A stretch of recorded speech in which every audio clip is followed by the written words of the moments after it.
Zocalo family. I wanted to bring out a couple recipes, something that we always have around here. It's our table sauces. If you know us, you know that we give 3. This one's our Pico de Gallo, a little bit fresher taste, fresh tomatoes that we're gonna roast off, and let me show you how we get that done. Here in this bowl, I have some green chilies, which today I have some jalapenos, tomato, onion, and garlic, and that is all gonna go on our griddle. And we are gonna look for caramelization. Now remember, when we caramelize things, we can't touch too much.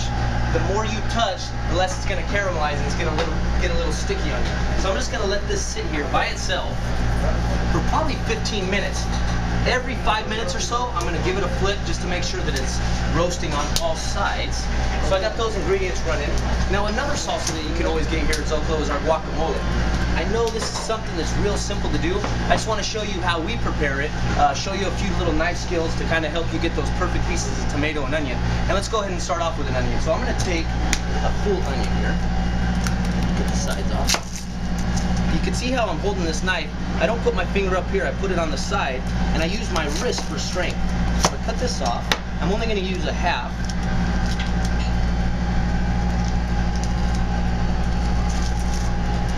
Out of the way, and then being very careful not to cut any fingers off because I need my fingers. I'm going to run through this thing. So if you can use the lines of the onion to help you cut, it makes it that much easier. And I'm not going to go all the way to the end, if you can see. So I'm just going to kind of run my knife through, and I want to use these fingers to guide me to make sure that my lines are straight across and every single piece of onion is going to be cut the same. Now with it together, I'm just going to run my knife through it this way, and again, I'm not going to go all the way through.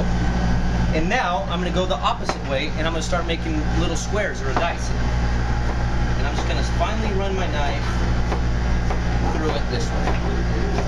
Right at the end, that piece that was all together, I'm just going to run a quick square there, run my knife through it this way, and there we go. I have our onion.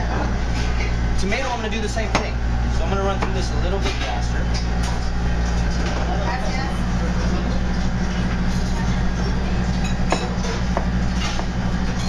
You know, when we're running through the restaurant on a Friday night, we can go up to 5 cases of avocados. We have it just everywhere. It's not only in, you know, the guacamole that people use for the chips, but it goes on the majority of our tacos as well. And another addition to avocado is a green tomatillo. You can take some roasted green tomatillos, roasted onion, throw in a little bit of cilantro, and then you have a green guacamole. All right, so I have our tomato and onion. I'm gonna run through a tad bit of cilantro.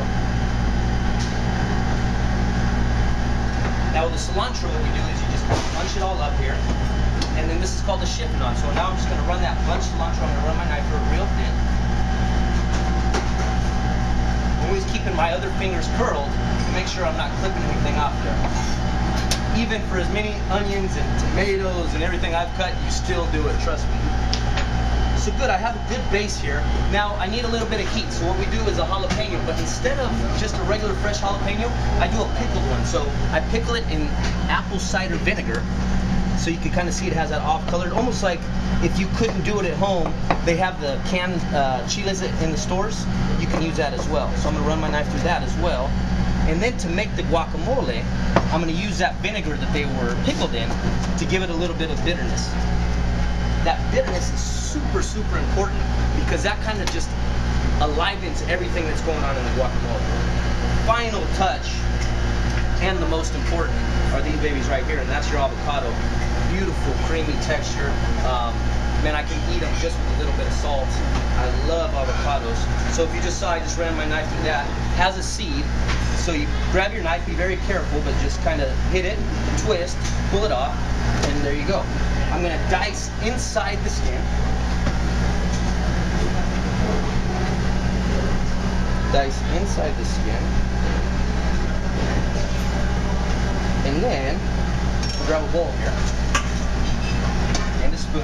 And now all I got to do is just scoop it out using the spoon against the skin of the avocado, and there's my dice. Okay? So let me do it on this last one real quick. Check out our tomatoes and stuff over here. They're still browning, so we'll let those run out a little bit. Don't worry, I was thinking ahead for you guys. I don't do that very much, but I have some tomatoes and things already roasted on the side, so we can get through these recipes and you can go about about your day. Pull this off. Now, when we make guacamole at the restaurant, we make so much, we use a huge, almost like a potato masher. I have just a little bit here, so I'm just going to use a fork. I'm just going to kind of mash this up. I'm going to go ahead and throw in my other ingredients that I have.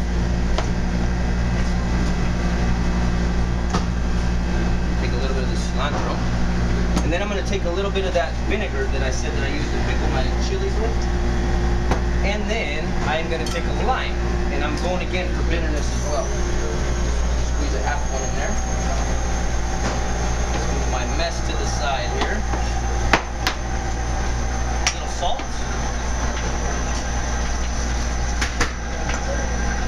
Mash it all together, and you have homemade guacamole. Very, very simple to do, but when done right, is that much better.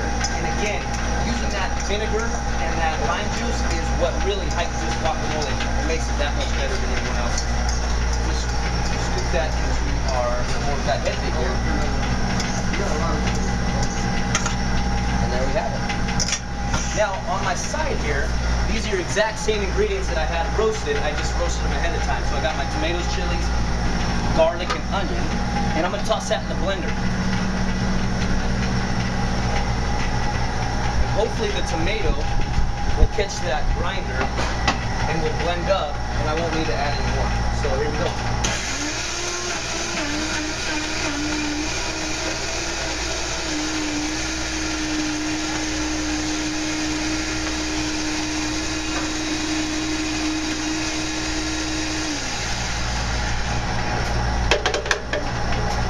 Awesome. That is like killer color. I mean, sometimes you go to a place and you see these weird colors in Mexican restaurants in their salsas. It's so hot, it's making me cough. And you wonder, how does it get that color? Why is there little black pieces? Well, it's from the caramelization on that griddle. So one thing that I always tell you guys to do is taste. Super spicy, but it's gonna be killer. Salt's on point. I'm gonna add that onto our molcajete. And there you have our salsa and guacamole. The last quick little step for a little bit of freshness to kind of kick things up. I'm going to run my knife through a little bit of cilantro. And I'm going to put that in the top of my salsa here. Now I'm sitting here and I'm looking at guacamole and homemade salsa that just came out. I'm starving. I got chips on the side, but why not make a few tacos? And that's exactly what I'm going to do here. So I have a few tortillas here on my side. Throw a little bit of meat that I had going on as well, some carne asada, anytime you're grilling over at home.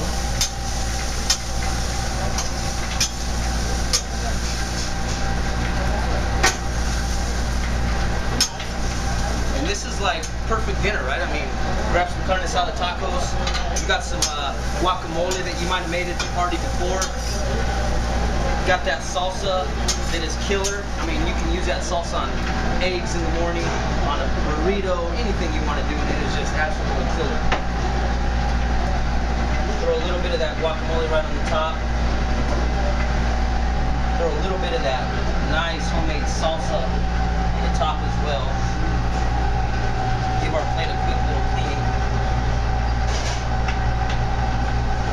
That dab of lime juice. And there you have it.